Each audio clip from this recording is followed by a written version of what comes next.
process, But hey, welcome back to the Off the Clock Show. Joined again with Shawn Gervais from OrbisX CRM and Marshall Hill from the Pints of Upholstery podcast, as well as Hyperclean Car Care Productos. And on that note, check your email in about 12 to 24 hours, and there's going to be some pretty exciting stuff in there. So just keep an eye out. Stack it up.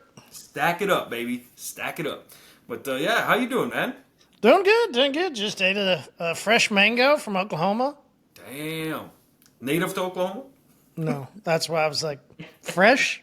Oklahoma. Yeah, I was like, hold on, I don't know about that. But maybe 3 weeks ago when it was picked, maybe 3 months ago, who knows? Yeah, that's an interesting thing, I gotta say, because so I lived in the islands, and I'm sure people can attest to this living in Florida or even California, anywhere that they're growing crop for fruits and stuff for export, right?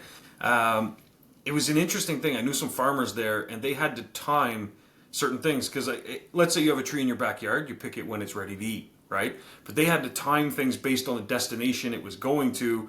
We have to pick this at this stage so that, bananas, they'll get to a certain level of ripeness before they land, stuff like that. Makes sense. Pretty interesting stuff. It is interesting, yeah. Yeah. Because listen, yes, there's, cooled and temperature controlled trucks and stuff like that. The big problem, because one of my neighbors, he used to transport tomatoes. He would bring tomatoes all the way down to, I think he was going as far as California, and then he would pick up grapes and stuff like that. And that was his whole thing. He owned his own truck, and he just charged, boom, boom, boom. He went back and forth. And he told me, he said, yeah, it's temperature controlled and all that stuff. He says, but sometimes things go wrong. Sometimes something just malfunctions. And he said, so they try and account for that. And his job wasn't to bring it straight to supermarkets, for example. He would bring it to this other, third party, I guess, and they would sell it to the supermarkets when it was ripened enough. So they would keep it there. And so he said he was bringing stuff sometimes that the plant had literally just started to sprout this little baby. And he said sometimes they would literally take the whole plant. And so why would they take the whole plant? That seems crazy to me. And he said because the minute that it's detached, that cycle starts to just speed up. And he said, so they would leave it on there. And so he was the one that taught me, he said, when you go to the grocery store, if you want your tomatoes to last a longer time, always get the ones on the vine.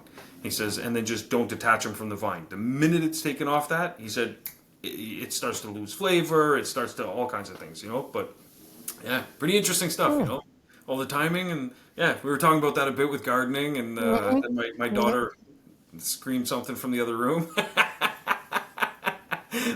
She's a funny kid, but yeah, she thought I wasn't doing a very manly activity, gardening. But it is. It's all about timing, and it's a pretty cool thing. Like us, we have basically a team. Fortunately, everyone in the house likes to do gardening, and so that helps a lot because there's a lot that goes into it. Like I just built some raised beds. I hooked up the irrigation. We've got that all going now. But then even something as minor as that, it's like, okay, I hooked up the irrigation. Well, the hookup is on the back of the house, and I'm running lines 160 feet to the front of the house. And so I had to have my other daughter, and we're walkie-talkie, and we're talking to each other because, is it on yet? Is it anything happening? No, nothing's happening. Okay, how about now? This and that. So it's kind of cool, but there's so much that goes into gardening. I'm not talking like one pot on a balcony here, but there's a lot that goes into it, and it's a fun pastime. I think so. And it is. We can't talk about that on my podcast, and we also can't talk about soccer. But big news out of Canada. Saw it today. Your boy Ryan Reynolds, Wexham, I think is how they pronounce it, signed Modric. Mm-hmm.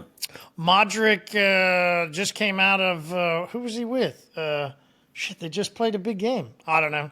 This is the limited part of me at soccer, but Modric, I like him. He's a player that always wears that little headpiece. And, I just know him from FIFA, and then I started watching him. Who's the teams that just played? I don't remember. Barcelona and somebody. But he was on the other team, and he's a little bit older. We were hoping he was going to come to the States, right? We need some more Messi. We need some more big names to get to North America. He was a guy I thought might make it over, but went to your boy, went to Ryan Reynolds' team. Reynolds snatched him. He's a great player that's gotten up in his age, and that's what it is. What can I say? You know, it's for us, it's the little wins. It's the little wins. Yeah. You don't ever do soccer at all though. You don't ever get into soccer. Oh yeah, no. We're actually going to Toronto. They've got some games come June. Yeah, we got some games coming up. You can't hear me? Yeah, but what do you mean games? Oh, Like, I was like, why are you shaking your? like, does that mean like the Canadian soccer or like? Yeah, yeah. So and we're So the national team. You're gonna go watch the national team. yeah, 100%. And yeah, we've got most of June, and then I think there's 2 in July, but they're all TBD because like who knows who's Right, playing. right. You know? But Are you gonna come to the States for the World Cup?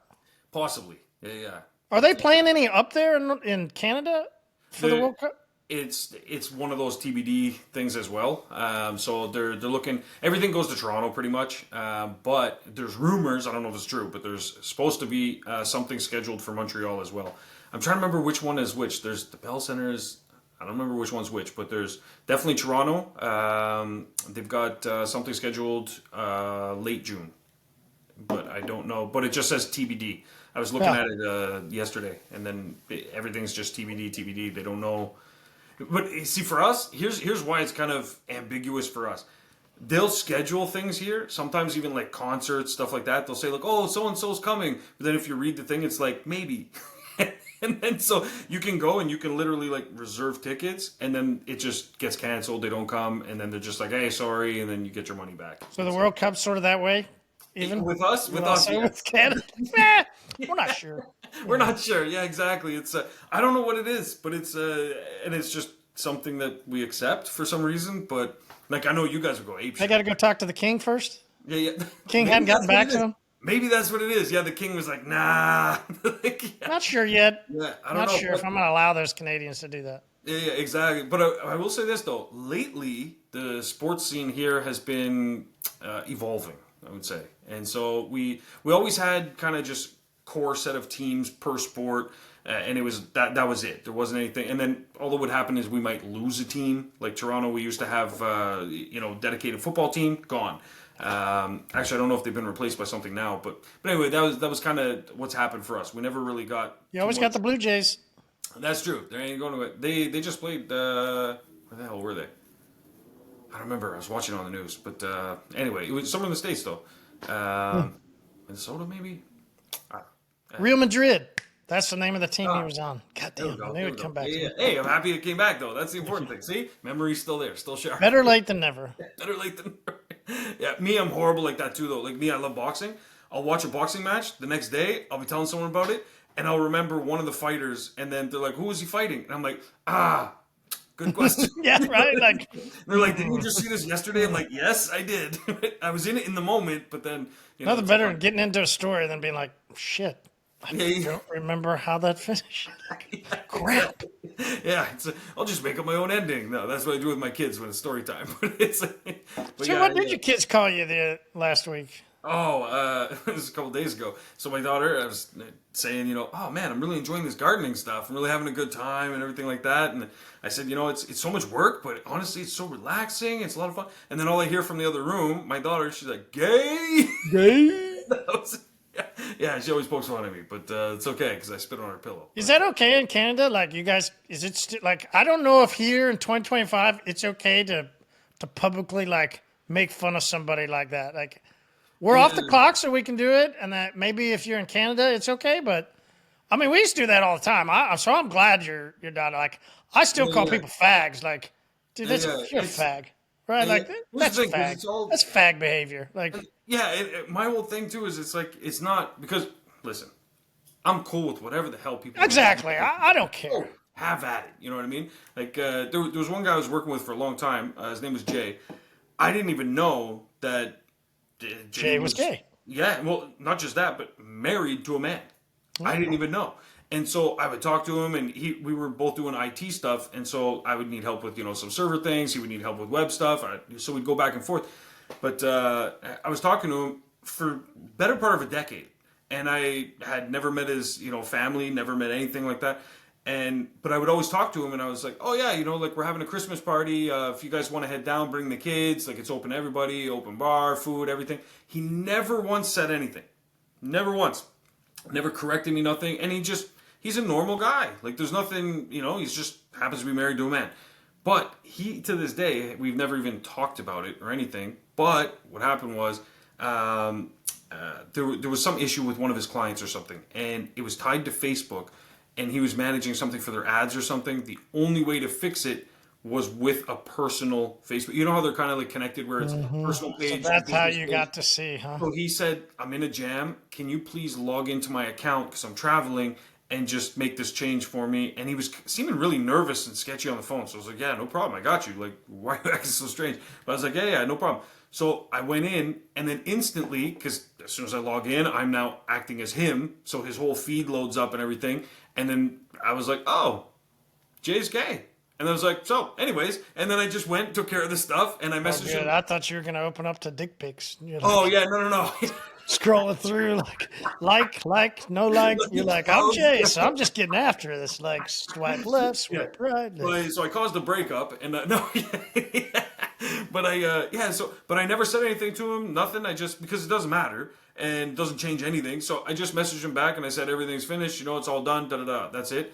And his next message to me, I can't remember what it was word for word, but it was, I could tell there was like a sigh of relief, but he still didn't mention like, "Hey, I'm sure you saw it." We just never talked about it. And then we continued that working relationship for another like 5-6 years, and just normal, because I don't care, but I'm the same way. I'll be like, it's, to me, it's the same as like if I see my daughter doing something, I'm like, "Man, would you stop being such a pussy?" You know what I mean? Like, and people might be like, "Oh my God, you talk to your daughter like that?" Yeah, well, what she's doing is she's being a pussy right now. Like, she's, "Oh my God, you fell and like scrape your knee a little bit. Like, relax, it's not even bleeding." Okay, maybe not that example. I'd probably, be a little tender. But anyway, things like that, it doesn't matter to me. And her saying like gay, sure, if we're maybe out in Walmart, tone it down a bit. You know what I mean? Because like, I'd say here, it's hit and miss. There's a lot of Karens here. There's a lot of this progressive. Like in her school, they've got the shared bathrooms, they've got this and that, and the world's gone crazy. But I don't really care. Do what you got to do. My only issue is when it is with kids. That's where it's like, because they're so twisted up learning things about themselves, where they fit in the world, social hierarchies, all that stuff. They're very impressionable, we'll say. And so I think that it is important to, like, listen, I'm a minister. Like, I believe in God, I believe in certain things, and those just are my beliefs. And so just as much as someone else on the other side of the spectrum believes what they believe, I'm not trying to change your beliefs, but what I will say is that biology and so on and so forth, we got to kind of, like there are some clear differences between men and women, and got to recognize those and so on and so forth. But whether you love a man and that's what turns you crank, hey man, have at it. I don't care, But yeah. Anyway, that was my 2-second speech there. But so moving on to other news, I did something kind of cool. So as I mentioned, some people know we had a loss at our shop. It caused more of a hellstorm than I've announced publicly, because we were in a process of, let's get the ship back under control, let's get things fixed, rectified, and then move forward, right? Because that's all you can do in business. Shit happens. It happens. And what I hear from a lot of people are excuses. And I tell you, Marshall, I actually care more about hearing people's bullshit excuses, and that bothers me, than your sexual orientation. Okay? I could care less who you love, but if you're going to tell me, "Oh, it's really hard out there, the economy," or, "Oh, well, yeah, but Shawn, you don't get it, I'm in a small town," or, "Oh, you don't get I have to sell these 10-year coatings and this and that." Fuck off. I hate it. There's nothing that pisses me off more than just excuses. I hate excuses. It drives me nuts. And the best thing that anyone that has a laundry list of those kind of excuses could do is realize that every excuse that you're talking about is actually a strength in some way. Oh, you live in a small town? Great. That must mean that everyone there talks a lot. So the word is going to spread faster when you do a good job. It probably means they're more community oriented. It's going to be easier for your marketing versus some massive city where you're lost in the shuffle. Like, anything that you could throw it as an excuse, as a con, has a pro side to it. And if you're too blinded to be able to see that, you need to take some time, some self-reflection, go stare at the sun for 15 minutes. I don't really know what to tell you, but use resources that are around. Listen to podcasts like ours. Go check ChatGPT. Ask Luna. There's things you can do where you can get yourself back on track. So, Or or is that one of those key indicators? I Like, would maybe say this isn't for you. I would agree with that. I would agree with that. I would say that's not necessarily true for all because it depends on the situation. Let's say someone was in business, they got started during the golden era, right? During COVID. Wow, everyone's cleaning their cars. This is amazing. I'm crushing it.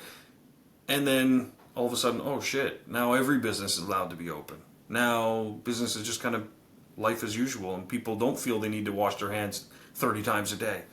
And now my business has kind of gone down. But I just signed on for a territory, so I should be good, right? And then it's not. So those guys, I would say, yeah, the excuses are probably a key indicator that you just jumped in when it was like you could close your eyes and hit the dartboard, you know? You know, I would also say anybody from 17 on. Ah, I yeah, we that's, you know to what? me, I was when I launched. There was a reason I thought I could launch into the national scene.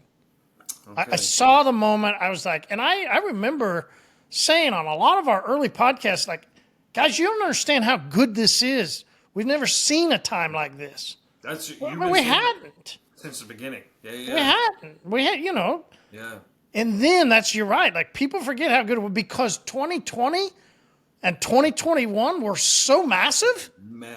Yeah. Like even 2022 for a lot of people, those numbers were triple, quadruple, Yeah. right? I mean, it was beyond, and so many people forgot how good 17, 18, 19 was. I mean, and those were some of the best years, I think. Yeah, that's true. But 'Cause, and like for us, we started our shop 2019. So for us, it was kind of after well, it was during the good period. yeah, still there, yeah. But still during, but it was before, so I could see the difference between the two. Absolutely. And I will say that a lot of the people that started any kind of business before then, because there's a lot of people that, so I talked to a lot of different business owners, and some of them found their way into detailing through kind of a roundabout. They used to have some business before, and Great, isn't it? absolutely. And those guys, I think, do get blinded by the excuses, not necessarily in the key indicator they shouldn't be in business kind of way, but more for some reason they were in some other industry, transition into detailing, and then they think that they can run their business the same way they were doing whatever they were doing before. Or Oh, okay. Great point. Yeah, great point. That's it's yeah. like no, it's a different. There's some overlap between all businesses, absolutely. You need more customers. You need to go after repeat customers. You need this. There's a lot of overlap, but at the same time, you can't expect the same kind of success or results or the same. Let's say you were doing ads one way and it worked really well for, I don't know, maybe you were in carpet cleaning or something. Who knows? And now you've transitioned into detailing. It's not going to be the same. And I see that a lot where, as we've seen the trend, I was talking to two guys today using OrbisX. They say, I love OrbisX. It's amazing. I've been doing detailing a while now. I think that I might be getting a little old for this now, so I'm going to do what? Any guesses? I'm train people how to run a detail business. I was like, oh, shocker. That's such a new innovation. And I think the thing they don't realize is when they say things like, I need something that's going to be easier. I need something that's going to be... I think a lot of people confuse it thinking that, I'm just going to make a digital platform or something, and then I'm going to push it out there, and people are going to just buy it because they're struggling in their detail business. And so I'm like, so just so I understand, your target market is, number one, saturated as shit. But aside from that, you're also competing with a lot of free information that's out there. Okay, tons of it, more and more by the minute, more and more that people use ChatGPT as well. So you're competing with all that, but also your target market is someone that's struggling to make money. Okay, and you're going to be super successful doing this because you've got the magic sauce or the secret, and so your target market is going to be a guy that probably won't be in business very long, probably won't take whatever lessons you have if it is solid gold and execute with it.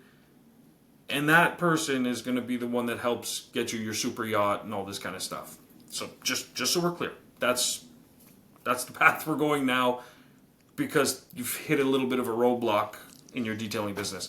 And those are the guys I hear the excuses from, and that's where I would say 100% that that can often be a key indicator. It is interesting how there was a big movement for that, right? Like, Yeah. interesting how I think I sent to you. There was a trainer that was a detailer that trained a bunch of people and then closed the door like the next week. Yeah. You just go like, wow. I wonder what would be a better side. I don't want to call it side hustle. Call it side revenue stream. Like, okay, so if the service isn't going so great for you, maybe it is going for you and you want to add on either way, right? Like, what would be the thing that would make sense for people to add on? Yeah. Well, that's one thing that I've been preaching a lot to them lately, to all the members, is add products. That's number one. You got people coming to the door, add products. Absolutely. The cool thing about products is it's kind of like OrbisX. OrbisX is a service in a way because you're able to do stuff with it, but ultimately it's a product. And it's got unlimited inventory.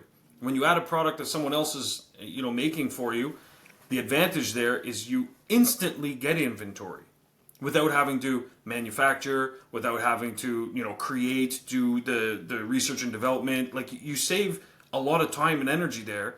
And I would argue that going the route of white label is a good option. But honestly, I'm actually a big anti-white label person.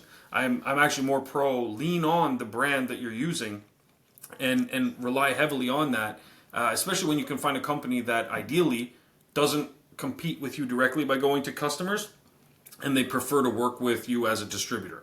That's, for example, Hyperclean. Like, that's exactly what you guys do, right? And so I think that establishing those kind of partnerships, I know that like white labeling stuff is an option, of course, but I think that you're kind of back to square one if you're just now trying to build your brand. Whereas if you already have a brand and you've got this, you can lean on, hey, and we offer these products from this company. Because if you just all of a sudden, hey, I've been getting my car detailed by you for, the last 2-3 years, and then all of a sudden now you're launching your own product, that has no weight behind it. I'm like, okay, so that's a great point. You just created this in your garage. Like, what's the history here? Versus, hey, we've decided to work with a company that specializes in this. We're going to continue to specialize in what we specialize in, but we're going to get you the products that we use, we trust. You can now use them at home and stuff. So I think that's the first thing I would do. Add a product and in a setup similar to what I just described. Not similar, exactly like I just described. And because you've made the path for them. That's the other part of it, right? Like, it's not just having to figure out the product side, but having a means to sell it. Mm-hmm. Like, absolutely. For being able to just send out text messages to your customers, or a reminder of, hey, you got this appointment, and hey, on your last one, you got this service, you might want to touch it up with this until then. Something like that. Anything like that to add something in. Yeah. Wow. That's to me the beauty of it all. 100%. And well, it's funny. We just redid. So as part of our cleaning house and revamping everything at Auto World, we just reprinted all of our pricing sheets for the wall and stuff like that. All our graphics, decals, and on there, thanks to you, we now have our peace of mind packages on there. So we'll be adding in the products that peace of mind, and then we have the peace at home. So the peace of mind is what we take care of for you, but then the peace at home is where you're going to take your detail kit, and then in between visits, this is what you can use so that, and how we're basing it basically is when you go to see the dentist and you leave, the dentist, usually if you're a kid, gives you a sticker, and if you're an adult, he gives you a little tube of toothpaste, a toothpick or whatever it is, and a toothbrush, so that you can keep maintaining yourself at home in between visits. And so we're doing the same thing, same kind of approach, right? So we got both of those. So thank you for that, by the way. It's amazing. And of course, Shawn already listened to the episode last time. He sent me a message after the episode. He's like, peace of mind. He's like, absolutely. I knew he was going to jump on it, which is amazing.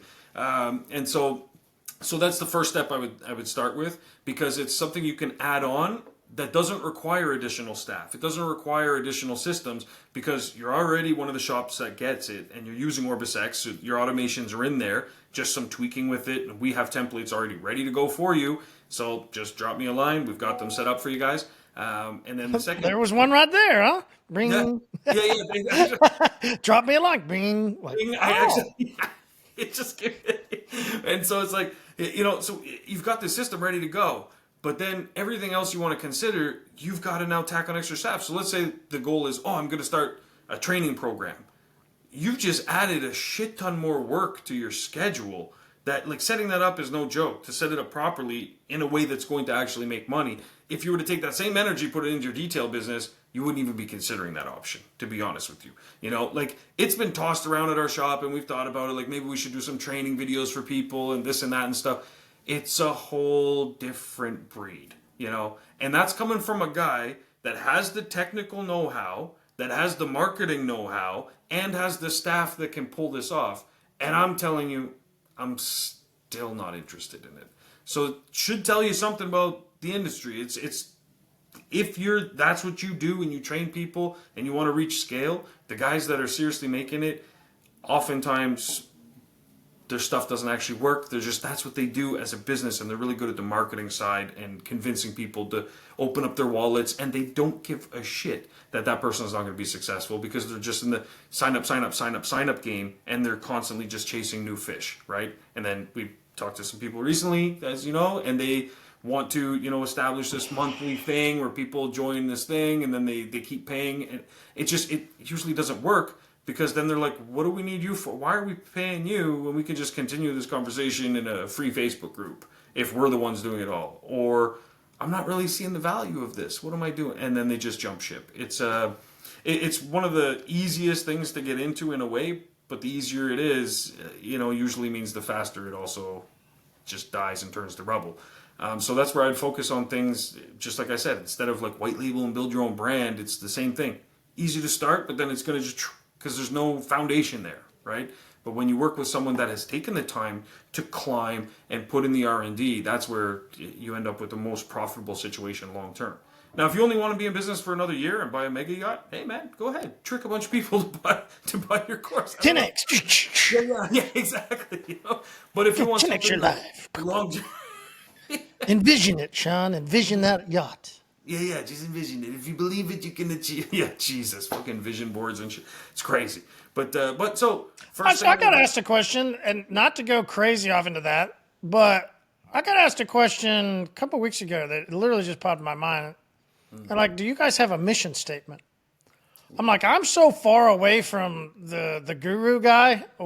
Yeah, Nick and I talked about, like, we don't even want missions. We don't want any of that. We talk about, we don't set numerical goals, right? Like, we operate very different. Now, we are, our core foundation is products, process, and purpose. Mm-hmm. But we don't have a mission statement. We don't follow these guidelines that you go to some, training that they teach you about business. They're going to give you these steps, like, here, you need to create this mission statement. Here, you need to know your why. Yeah. I know what you mean. And here's my why. I need to get fucking paid. That's my why. Like, yeah, exactly. And my how is by making everybody else in a win-win scenario. Yeah. And it's going to, I'm the same way because I've gone to a lot of courses over my lifetime, and I've read a lot of books. And I read one recently that was only on mission statements, and it was on core values and all that kind of stuff. It was written by a guy that was in the military, then started a business. He did extremely well in business, and he attributes all of his success to having a mission statement and having his whole team aligned with this mission. And I got to be honest, like, I read his book, 480 pages.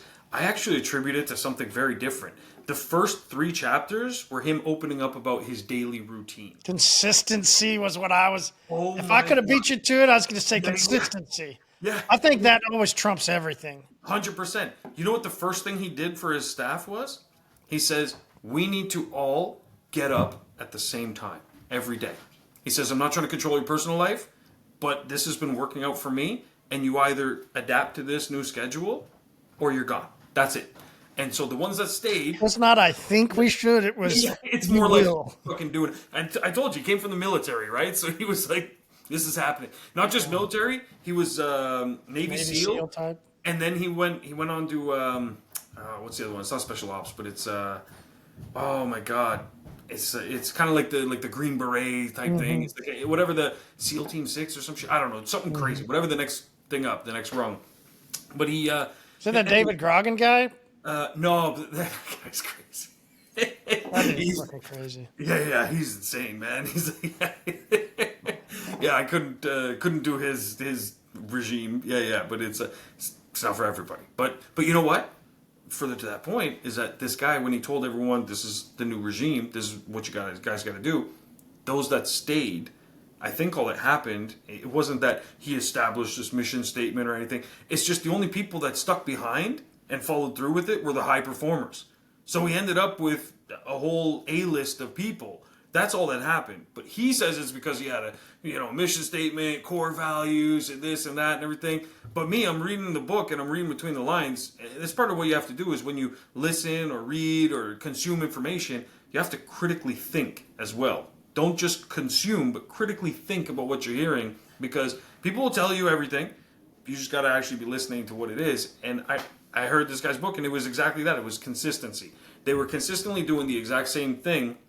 And so it wasn't that they had a mission. It was they had a plan in place. They would do the same things every day. And when something didn't work out, they had a plan for what to do next. And then when that worked out or didn't work out, they had a plan for what to do if it didn't work out, and a plan to celebrate the victories. So for me, it's the same thing. Like, we don't necessarily, we have technically on our website, we have a mission statement about us page, blah, blah, blah, whatever. But it's not something we really go over with the staff. It's more, we focus more in the same direction as what you had mentioned, where it's like the overall objective is clear. And as long as that's clear, it can be vague, it can be something super specific, but as long as everyone understands, and when I say vague or super specific, what I mean is, like, my staff, for example, they know vaguely, overall, customer happiness is at the core of our business. We want to make sure that we're in the car care industry and that we're taking care of people. Care being the key word there, right?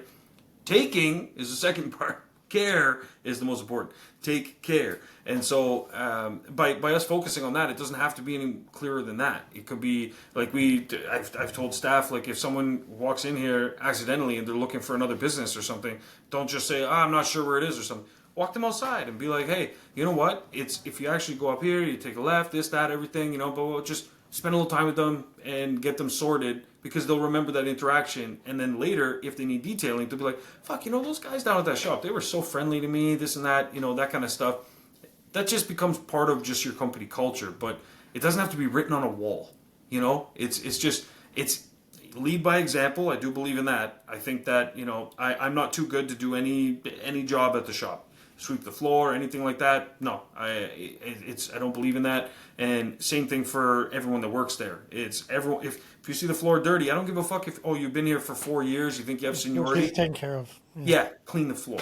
You know what I mean? I don't care. And so that's just how we operate. But it's not a concrete, like, we paid a consultancy to write us this mission statement or ask ChatGPT. It's none of that shit. It's just that's what we've instilled in the business, because the bonus about being in business, this is probably a really good tip, to be honest, is that you're in control. You're in full control. You're in the cockpit. You're the pilot. Mm-hmm. You get to dictate it. So, for example, I hear people all the time, I want to make sure my customers don't get upset if they want to book on this day and then I'm not available or something like that. Yo, do you realize you're in control of your schedule? Like, Jesus Christ, man. Like, I can't tell you how many times a professional has rescheduled something with me. My wife even, she just booked an MRI. She books an MRI, and the day of, they called, and they left her a voicemail. She couldn't answer in time. They left her a voicemail, and they said, yeah, it's been rescheduled for next week. That was it. And we were like, okay. Oh, good thing you got the voicemail. Yeah. Oh, shit. Yeah. Yeah, it's fun showing up, and they go, we left you a voicemail, and you go. Yeah, you're like, fuck. Yeah, son of a bitch. I don't check my voicemail. Yeah, because who checks the voicemails? Well, my wife does, thank God. I don't. Yeah. Leave me a voicemail. Bingo, that's what I said. I'm glad she checked. Like, yeah. But I'm the idiot that didn't check them. But even still, you're like, it sucks, but you're like, okay. And then you're still probably going to... Oh, no, I beat their ass. I spent 3 nights in jail.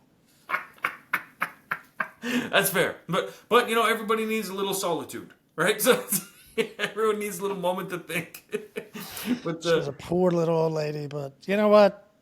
Fuck her. Yeah, she had some squabble in her, though. Yeah. She got one good shot. One good shot. Yeah. I got 50, but, it was counting. But it is an important thing for people to realize that they're in control of their business, because you set the prices, You set the tone. You set what's acceptable at your shop. Like I hear people complain about staff all the time. This, that, the other thing is like, why are you accepting that though? So when you got staff things, what do you do? How do you handle staff stuff? Do you put on goggles and sit in the corner and stare at people? Similar, similar. That I sounds did kind of something. creepy. It is very creepy, and I did do Sounds something. gay. Yeah, yeah, go. Yeah, so I did do something like that, but no goggles. But I put on those noise canceling headphones because so we have had a shitstorm at the shop ever since the passing of our office manager, and that led to a fallout of a bunch of stuff. There was money missing. There was you name it. There was all kinds of stuff. Jobs that were on the calendar, then removed from the calendar. There was a bunch of shady shit that happened that we got sorted out. It was mostly stuff that was after hours, but still, there was some shit going on that we've had to deal with. Big problems with some of the dealer accounts that we found out they were calling us now, and they're like, "I'm so sorry about your loss, but I'm happy to hear that you guys are gonna have your shit together again. Because if we have to work with those monkeys, we'd rather keep our business in house." It's like, interesting. Tell me more. So I listened to a lot of what they had to say and stuff, and I was like, wow. So during the daytime, our appointments with them were fine. After hours, unbeknown to us, they were sending jobs for some people that are no longer with us, but for them to do and pocket the money and so on and so forth. Big fucking problem. So we've been dealing with that, cleaning house as a result.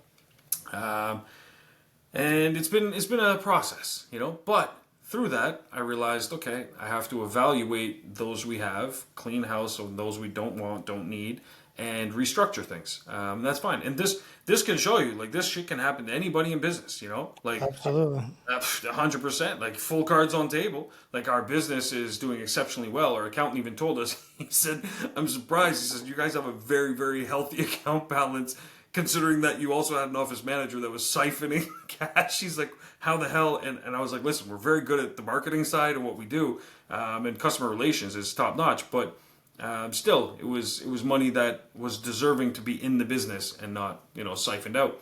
That being said, we've been restoring a lot of relationships, and part of that means I have to now look at the game tapes. So the best way, obviously, if you have game tapes, if the game is recorded, that works. When you don't have that, you have to realize that sometimes when you ask your staff, you know, how are things going, or how are you getting along with this staff member, or what are you noticing this, they're going to tell you what they think you want to hear, what makes them look good to the company, so on and so forth. They're going to tell you a certain picture, paint it for you, and if you walk away with that, you're getting one side of the story. A very glorified, the fish was this big kind of story, right? So to get the full picture, you have to go and watch. You have to observe. So With your goggles. I went down, no goggles. Actually, you know what? Next time I will put on goggles, make them feel real uncomfortable. But I went, sat in the corner, headphones on, noise canceling, like earmuff style, with my remarkable tablet, and just took notes. Just watched people. Watched the inner goings, kind of like nature documentary where they would watch a beehive and see how they construct it, what they do, where do the bees go, how do they function. Because body language is massive. And I made little columns or rows, and I put staff members in there, and then I just kept track of energy levels. That was the first thing I was looking at. And I said, okay, so first thing in the morning, everyone's probably, you know, well rested, fired up, ready for the day. Let me see whose energy levels stay consistent throughout the day, who's solving problems, who's still running around. How bad did it get? Ooh, man. Here's the thing. Some stayed consistent. They either got more productive somehow compared to when they started. Others, though, the difference was drastic. Did you find out why? Was it So caffeine? Was it So, too many So sugary energy drinks? You know. here's the really interesting part about that question, actually. So on this page, whatever, today we've talked about a lot of stereotypes. So we have a mixed crowd at our shop.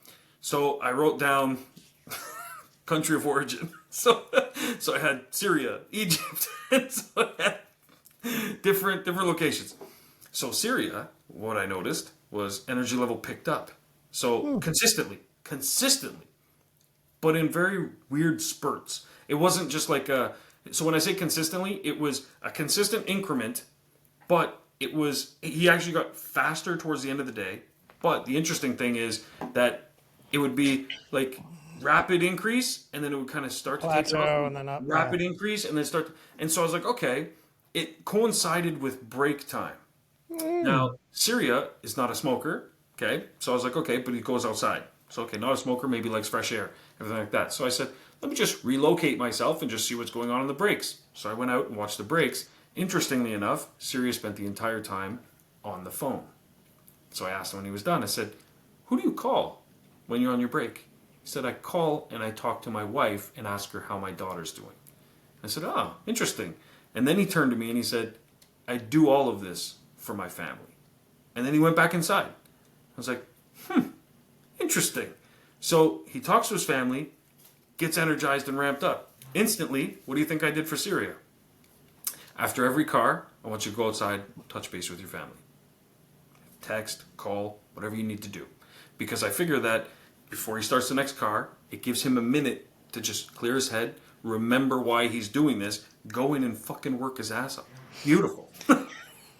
Listen, you tried to play Mother Teresa, really help the guy out. We know exactly what you did. I know exactly what I'm doing. Yeah. Absolutely. Hey, man, just It is what it is, man. It's okay. It is what it is. You know, touch base with family's important, man. It's all we got. Like, it is what it is, though. You know, at the end of the day, it's win-win for everybody, right? That's what I figured. You know what I mean? So, paid attention to them whole day. Paid attention to how everything's moving in the shop, and we realized we had made something that was super, super efficient, but it was efficient for us. So, boom, we can get cars in, get cars out, boom, boom, boom. We have a smooth operation going. But what we realized is that we were not missing a step, but cars were coming in a certain order and they were leaving the way that we had initially wanted, but we hadn't asked the detailers anything really about that process. And we didn't watch the process take place. And what we noticed is that there were times where they were backtracking, they were going back and forth. Oh, I need this chemical at the beginning, and then boom, I need it again at the end. Oh, I need this at the the middle, but I don't need it any other time. It's just sitting there in the way. We noticed little things like that, and so we said, so we laid things out in a way that it was good for in terms of overall volume, but it actually made the process a little bit more tiresome for the detailer. So the cars were moving in and out, but the detailer, I was counting steps as best as I could. And I was looking at it and I was like, holy shit. I wasn't really counting steps per se, but I was more counting left, right. So I'm like, why are you moving around the car so much? That's what I was looking at. And sure, you're getting the car finished in the same amount of time, but you're doing twice as much of the workout, which means that, that's probably why towards the end of the day, tired. This person is exhausted. Exactly. Yeah, it makes sense. Yeah, so I took a look at those kinds of things. I tell you though, it was an eye-opener. So then I said, okay, what if we could do this digitally as well? So I said, all right, we reply to a lot of comments. We respond to a lot of emails, text messages, phone calls, all that kind of stuff. So I said, don't need earmuffs for this one, but I can sit in, listen to some calls, oversee text messages, so on and so forth. And so I started doing that because all our text messages are logged and so we can see them online. So I just went back, reviewed a bunch of history, and then I was listening to some calls, things like that, and I was paying attention to stumbling blocks and so on and so forth. It was the biggest eye-opener ever because for me, once we got to what I considered a well-oiled machine, we just kind of left it. And we said, well, it's doing exactly what it needs to do. That's the hard part, isn't it? You want to, as an owner, you want to kind of step away, but you never can't. Really can. You really Never can't. really can. Yeah. It's a risk. It is. It's a risk. Yeah. So it's about how you manage the risk. How do you get your time away, but you manage your risk, away? I know a guy here that's 78. He still goes into his car wash every day, 7 days a week. Wow. And you go, jeez. I tip my hat, but at the same time, it's like you're kind of shackled. Man, yeah, exactly. He is. Yeah. Yeah, that's where it is tough because even myself, look, we brought in an office manager, gave the opportunity that, hey, if things work out really well, you could have part ownership someday, things like that. And in the end, he fucked us, And so it's yes, I got to quote unquote step away, I was still involved, but not to the level I should have been. And look what happened, And that's someone that initially trustworthy, but it's one of those things where once you see how much money is coming in, and you're like, ooh, I could get a little piece of that. It changes people. Yeah. And so someone that may have been, a really good person in the beginning, ended up transitioning, unfortunately. Transitioning, not that good. No, it's just. but it, it's one of those things that happens, but it's been an eye opener for us for sure, because like I said, we had a well-oiled machine, and as long as we were hitting growth numbers, we were still happy. And so through a lot of talks with Nick, my business partner, we realized we're like, business is math, but it's so much more than that. So it's so much more than just the numbers, and that's where we forgot that part in a way, because like we each have so many different ventures. We were just like, hey, this one's running, is doing his thing, like let it go. And we both felt like really betrayed by this guy, what had happened. But it was definitely an eye opener for us that it's like, unfortunately, we're going to be that 78-year-old guy. We're going to be shackled because we have to be involved in all of business. Like even OrbisX, I bring in people, help with support, to help with this, that. I can't fully step away from the support. I just can't, because there's people that are like, no, like I get it, yeah, you got the tickets, but hey, Shawn, just come on. I just need you to answer this one thing. These things happen, and so it's, what do you do in that scenario? Do you be like, no, you go submit a ticket and you wait and you this, that, or do I just answer it in that moment? So I still have to check in. There's still stuff I have to do. Like it is what it is. So that's the case with Auto World as well. So we've tightened a lot of stuff up. We got a new windshield calibration unit on the way, which is dope. And so, like I said, we'll be able to calibrate people's windows, windshields, all that kind of stuff. It's a part of the business that we should have had before, and that was part of us realizing what to get rid of and what to keep. So we had a whole paint booth that's gone now. So we were able to do chip fix and stuff. Not chip fix as in like windshields, chip fix like on the body. So if there's paint chips, something like that. But that was brought in because the office manager at the time said, oh, there's going to be a very lucrative opportunity here, this and that. And it was really, he had a passion for restoring old cars. And so it was, so company funds can just take care of this, right? Yeah. And so, but since all the other decisions were making sense, we were like, oh yeah, sounds good. Yeah. Hey. Yeah. But so anyway, that machine's gone, thank God. And then, so we have a whole new bay now, just ready to go, which is beautiful. But it's one of those eye-opener things. And for me, it was a really good opportunity to assess the staff, make clear decisions on who stays, who goes, what we're going to do next, kind of revisit the business, in a way.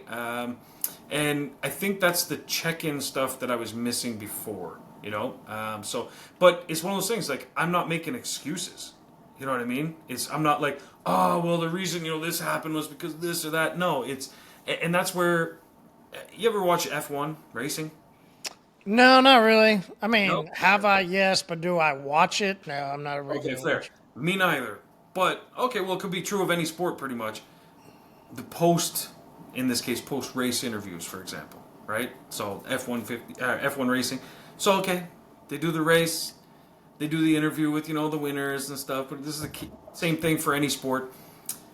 The excuses start when they get to, like, the fifth person, So they talk to the, 1, 2, 3, 4, and they get to the fifth, and it's like, wow, see what happened was I was playing, pickleball with my wife and sprained my ankle a little bit and stuff like that. Like, that's where, the excuses really start around there. And that's how I know, like, we're still top tier, because, we're not doing numbers like your Nick is doing. Very impressive. But we're still doing, very, very impressive numbers for the size of our city, and we're supporting, now we've cut some staff and we've added more, but we're still in a very, very good place. Better than before. I feel a lot more confident in the way things are run now, and it was one of those things where it's like, yeah, this just needed our touch, it just did. And that's that, so it's, I don't know, it's exciting times ahead, but it did make me realize a lot of shit, because when I interviewed a lot of my guys, and I was like, hey, like, what's this, what's that, how come this is happening, that's happening, it was really clear. The guys that just said, completely understand, today was an off day, and they were just like, what can I do to make it better, what can I do, this, that. I was like, those are the top performers. We're keeping these guys. And the other ones that were like, oh, well, because this or that or the economy or the fucking weather or like whatever, instantly. So when you ask me, how do we handle those kind of things? Get the fuck out right now. Pack your shit. You're done. That's that. Because for me, it's that simple. You're either 100% with us or 100% not with us. It's that simple, I'm not saying you need to live and breathe work. You don't have to live and breathe auto world, like go home and keep wearing the shirt at night. That's not what I'm saying. But what I'm saying is that you have to understand what we're doing here, what our goal is, what our purpose is. Fuck the mission statement on the wall, but we do have a mission, and our mission is take care of our customers. Total customer car care. That's what it is. But at the same time, take care of our family, take care of our staff. That's our ultimate goal. And to do that, we have to take care of the customer. Because without the customers, we're all getting fired. You know what I mean? So it's like, yeah, you want a job here? You need to want it as bad as we want it. You need to want it as bad as you want to breathe if you're underwater. That's literally it. Because we're all counting on it. Yeah. That's really what it is. And if you're not for that, and this is quote unquote just a paycheck, there's the door. It's that simple. You know what I mean? Because I don't get that option. The owner is always going to be, in most cases, the first one that has to take the hit, take the pay decrease, take the long nights. I can't tell you how many hours I've worked on all my businesses unpaid. Like I couldn't even explain the number of hours. Yeah. But for me, that's the investment. That's why now I drive a Range Rover to work and my staff don't. It's, well, some of them do, but anyways, that's a whole other story. But the reality is, that's the investment I made, and if they wanted to make the same sacrifice, they could. But absolutely. But it's not going to come. It's not like this whole TikTok fantasy where, oh yeah, I'm just gonna make some training videos and then buy my super yacht. I'll pull up next to McGregor. No, it's not like you're dreaming. You're dreaming, bud. If you think this doesn't take a lot of work. Like Marshall, I'm sure. Like if we added both our hours together of unpaid dedication and devotion to our businesses over the years, it would probably sum up to more than most people work in their entire lifetime. 100%. And that's true for every real business owner that I've met. Every true entrepreneur that lives and breathes this shit. That's the price you pay. But that's how you get to climb, and that's how you get all the goodies, the pot of gold at the end, Or you can, there's the door, if you can't handle it. Gay? Nah, but it's true. But yeah, man, so, yeah, anyway, that was my long roundabout way of answering how we handled that, and also a little insight into what's going on with Shawn and what's going on with Auto World and everything. But the thing is, have you heard me even, all the groups I'm normal, all of this I'm normal, talk to people I'm normal, because I'm not out here making excuses. I'm not one of these guys to go post and be like, oh my God, the world is kicking my ass, can you please help me out, Venmo me some dollars or something. No, man, it's just, these are the bumps, man. Does that work? Yeah. People say that? Oh my God, haven't you seen those posts, man? People going through their business not doing so well, the economy, tariffs, Trump, this, and they said just Venmo me some money? Well, I haven't seen that specific. Oh, that's why I was like, wow. Saying the same thing. Canada's wild up there. Oh, no. Just Venmo each other like, hey, I need some money, Venmo me. Okay, cool. Here, we actually don't even have Venmo, so no. Let's get up there. No wonder Ryan was able to buy that soccer club. Like, come on.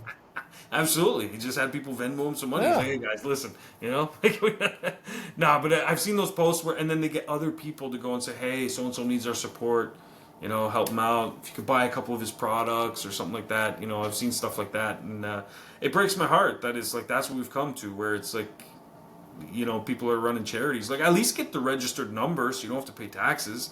You know what I mean? If you want to run a charity, then that's fine. But if you're running a business, some businesses end up blockbustered.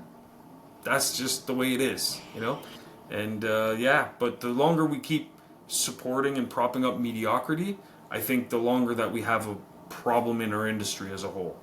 And you have a problem in your own business. So that's why for me, I put on the goggles, as you said, went down and took a look around and said, I don't want to prop up mediocrity anymore. So no, let's fix some shit. Let's tighten it up, button it up. Let's find those, top performers, and that's what we're working with here. So yeah. So if you've gone through something in your business or are going through, maybe it's not to this extent, maybe it's something else, who knows, whatever it is, big or small, whatever problem it is, you can tackle this if it's in you. Might not be. That's what you have to figure out. But if it is in you, just know, man, it's just a problem. You don't have to go online and post and complain and this and that. And you definitely don't have to go say, I'm going to throw in the towel and start training people on detailing. You don't have to do that. And please don't. Please don't. Please don't. Yeah, please don't. The last thing we need is another fucking mega guru. Just like, seriously. Oh my God, it drives me nuts. But yeah, no, just go out there and work on your business. Work on your business. Add products to the business so that you now sell your service plus products. And there's a million other things that you can add on there as well. Like us. Okay, so detailing, that's one of our verticals. But now we're adding in the windshield calibration because, okay, we already added windshield replacement. Let's add the calibration so we can target people that are doing windshields outside of us because, like I said, it's another way we can add more employees without adding employees because other businesses that are out there that don't have the machine can now do it through us. Same thing, add in products from HyperClean, things like that will help your business expand without you having to do the R&D, without you having to do the branding, the marketing, so on and so forth. You're just pitching it in OrbisX. Couldn't be easier, man. Like I'm holding it for you. You just gotta swing the bat. Come on, man. Like that's all you gotta do. Home run it. Yeah. Take it to the home. Take it home. Send the it. ball to home. Just tap it in. Tap it. There we go. Just tap it in. Absolutely. So anyway, that's my rant for today and my storytelling and sharing time. So wonderful. Enjoyed it. Thank you. Thanks, man. Yeah. And we're going to turn this shit around, right? Community. That's it. Community. Salud. So anyway, Marshall, thanks again for your time. We'll see you guys next week. And DM me if you're in a world of problems yourself and you think you need a solution, and I'll help you out with Luna. Alrighty? We got you. Luna. Sorry, it's stuck in my head now. It's so good. All right, guys. We'll see you next week. All right. Cheers.